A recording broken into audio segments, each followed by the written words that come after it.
नवंदरो में कामरेड अब्दुल हमीद सूमरो जे वर्सीअ जे मुनासिबत सां वॉलीबॉल टूर्नामेंट कराई वई, जंहिंमें नवंदरो जे सवें माण्हुनि शिरकत कई।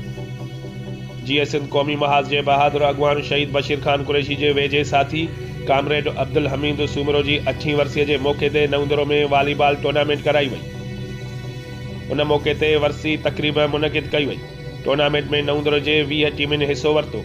टूर्नामेंट जो फाइनल अॼु थी गुज़री। फाइनल में शहीद मीर बाबा ऐं कामरेड अब्दुल हमीद सूमरो टीमियूं पहुतियूं। वॾे मुक़ाबले खां पोइ final comrade Abdul Hamid Soomro team पंहिंजे नाले करे वरिती।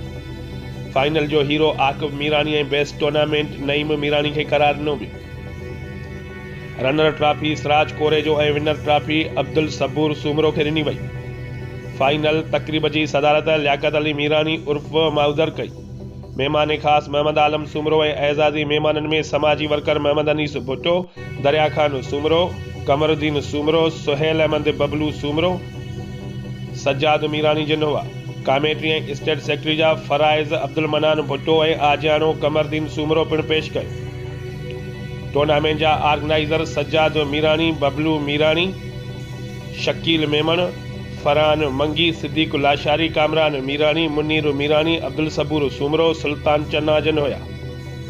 तक़रीब खे ख़िताब कंदे मुक़ररीन चयो त कामरेड अब्दुल हमीद सूमरो हिकु जाखोड़ी किरदार सां गॾोगॾु इंसानियत जी ख़िदमत कंदड़ इंसान हो।